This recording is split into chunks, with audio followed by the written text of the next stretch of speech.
It's about to get interesting, so subscribe and hit like so you don't miss the top content.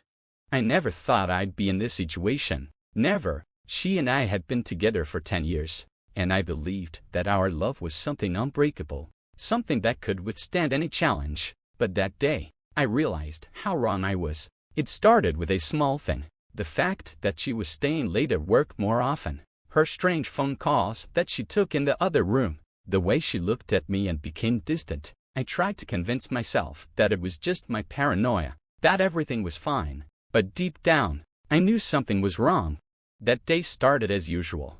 I woke up early, made coffee, woke her up. She smiled at me like she always did, but there was something in her eyes that I couldn't understand. She said she was going to be late at work and asked me not to expect her for dinner. I nodded, though something inside me clenched. I didn't know why, but I felt like I had to follow her, not because I didn't trust her, but because I didn't trust myself. I needed to know the truth. I left the house an hour after her. I knew where she worked, so I decided to wait for her nearby. I parked a few blocks from her office and waited. The hours dragged agonizingly slow. I sat in the car, looking at my watch and trying to convince myself that this was all stupid, that I was wasting my time, but something inside me wouldn't let me rest. When she finally walked out of the office, I felt my heart start to beat faster. She wasn't alone. There was a man walking next to her. I didn't know him, but from the way they left, the way she looked at him, I knew everything. They got into his car, and I followed them. I didn't know where they were going, but I knew I had to see it, had to know the truth. They stopped at a small cafe on the outskirts of town. I parked in the distance and watched. They sat at a table, talking, laughing. She looked like she was happy, like I hadn't seen her in a long time. I sat in the car and watched them, feeling something inside me start to crumble. I wanted to get out, to go up to them, to ask them what it all meant, but I couldn't. I was paralyzed.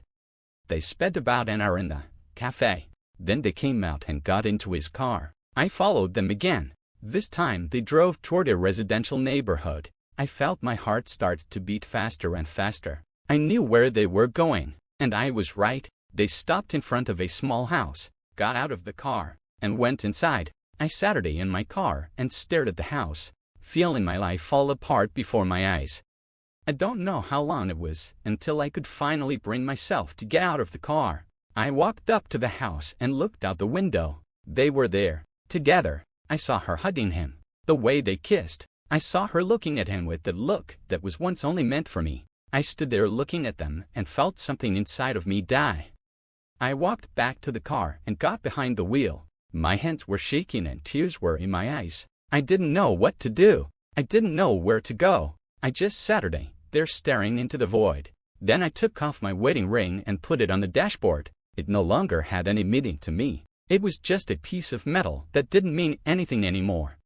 I started the car and drove off. I didn't know where, but I knew I couldn't stay here. I drove through the deserted streets until I was on the highway. I drove with no purpose, just to distract myself. But the farther I drove, the worse the pain became. I could feel it tearing me from the inside out.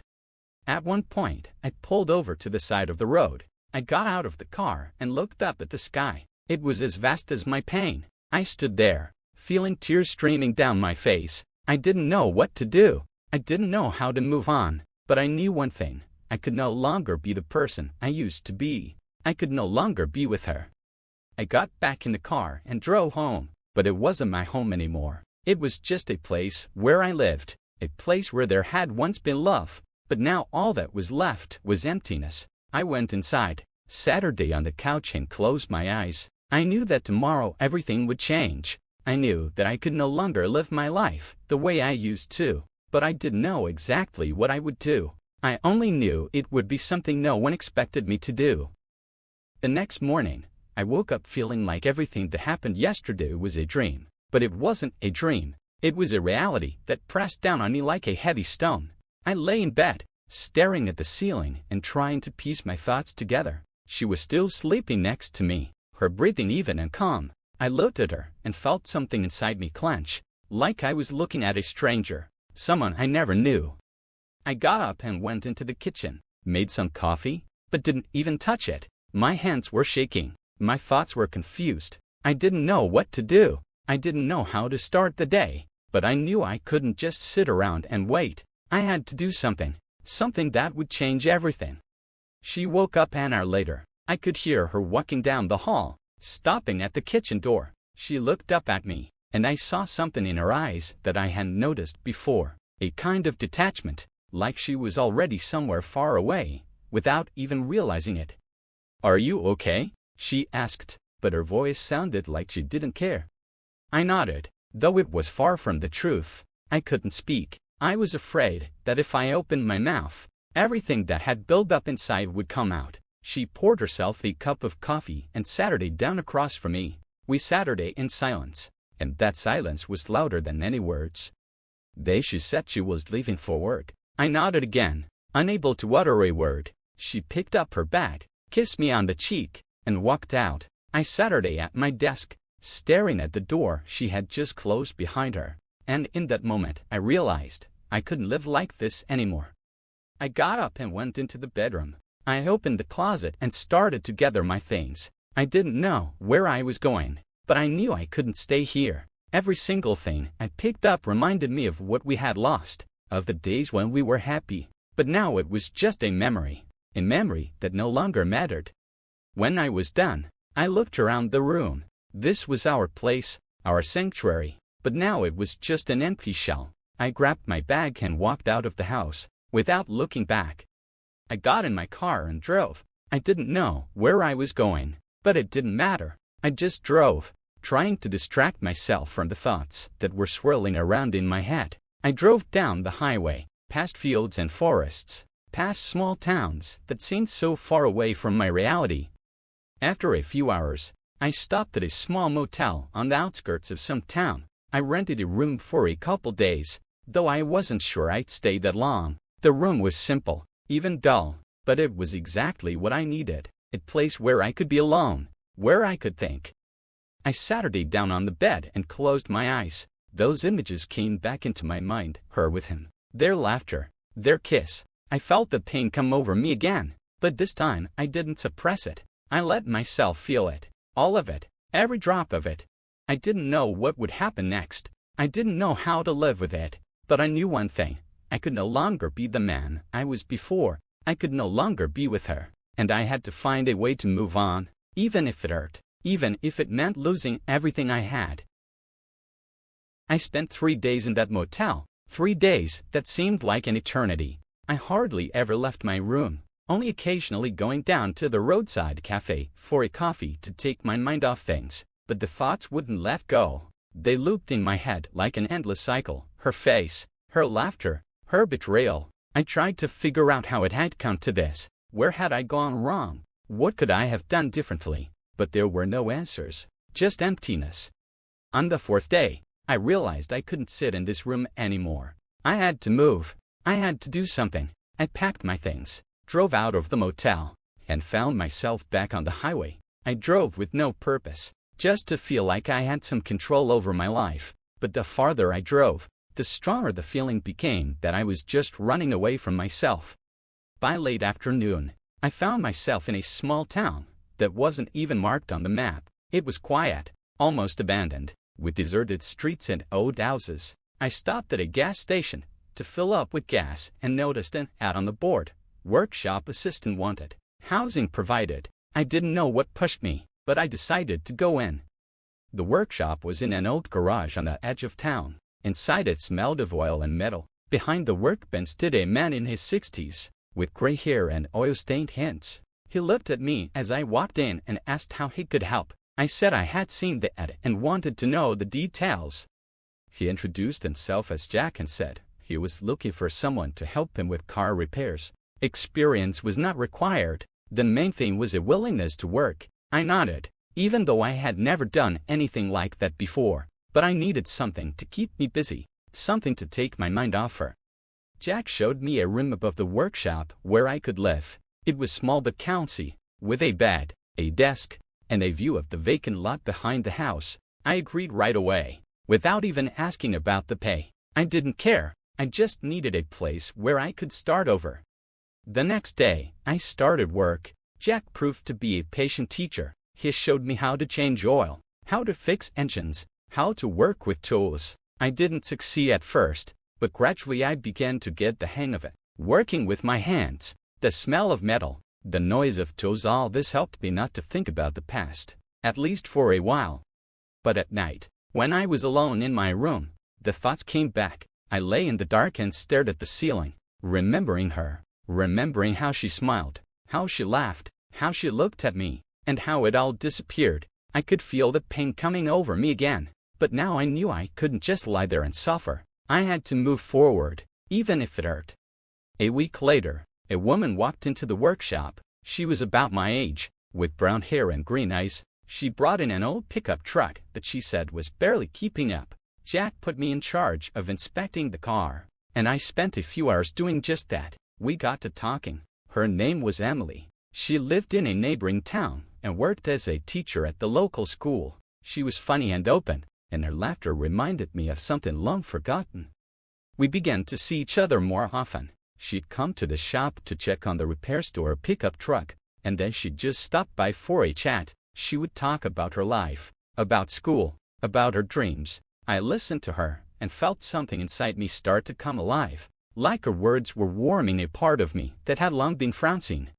One evening, as we sat in the studio drinking coffee, she asked me why I was here. I didn't know what to answer. I didn't want to talk about the past, but at the same time, I realized I couldn't hide it forever. I told her that I was in a difficult situation and that I had decided to start over. She nodded, as if she understood, and didn't ask again. But in that moment, I realized that maybe I had a chance to start over, not with her, but with someone else, someone who doesn't know my mistakes, my losses, someone who can see me, not as the man I was, but as the man I can become. I didn't know what would happen next, but I knew I couldn't just stand still. I had to move forward, even if it meant leaving the past behind. Time passed in the workshop. Days merged into weeks, weeks into months. I was gradually drawn into the work, and it became more than just a distraction. Jack told me I had a talent for it, and I began to believe him. The cars I was fixing were running again, and it gave me a sense of fulfillment I hadn't felt in a long time. It was something tangible, something real, not something that could be lost in an instant. Emily became a permanent part of my life. She came over almost every day, sometimes with a cake she'd baked herself, sometimes just to chat. We talked about everything: books, music, life. She talked about her students, how they made her laugh with their questions, and I shared stories from the workshop. We laughed, and in those moments, I felt something inside of me begin to heal. But the past wouldn't let go. It was always there, like a shadow that reminded me of myself at the most unexpected moments. Sometimes, when I was alone, I caught myself thinking about her again, the way she smiled, the way she laughed, the way she looked at me, and how it all ended. I tried to push those thoughts away, but they came back like a haunting melody.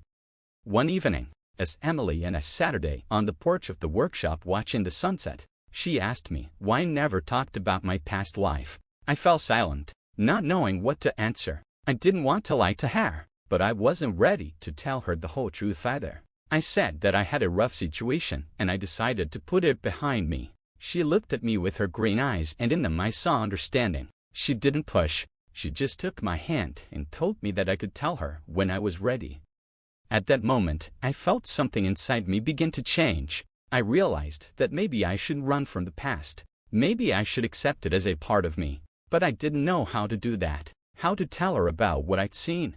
How do I explain that I took off my wedding ring and left because I couldn't look at her anymore? I didn't know, but I felt like I had to do it sooner or later. A few weeks later, a man walked into the shop. He was dressed in an expensive suit, and his car, parked outside, looked like it was worth more than the whole town. He asked if I could fix his car, and I nodded, even though I knew right away that it would not be easy. We got to talking, and he told me that he had come from the big city to visit relatives. His name was Michael, and he was a nice guy to talk to. But something about him made me suspicious. Maybe it was the way he looked at me, as if he knew something I didn't, or the way he mentioned that he used to work at a law firm. I didn't know what it was, but I had a feeling his appearance was no accident. The next day, when I finished working on his car, he came into the shop and said he wanted to talk. We sat down at the table, and he laid out a file folder on the table. I opened it and saw the pictures of her and of him, the same men I'd seen her with that day. I felt my heart start to beat faster. Michael explained that he was a private investigator. He was hired to follow her, and in the process came across my story. He said he had information that could be useful to me, information that would change everything. I didn't know what to say. I felt the world around me begin to crumble, but at the same time, I realized that this could be a chance to know the truth, a chance to close this chapter of my life. I picked up the folder and started reading, and with each line, I realized that everything I knew was just the tip of the iceberg. The truth was much more complicated, much more painful, but now I knew, and I had to decide what to do with that knowledge.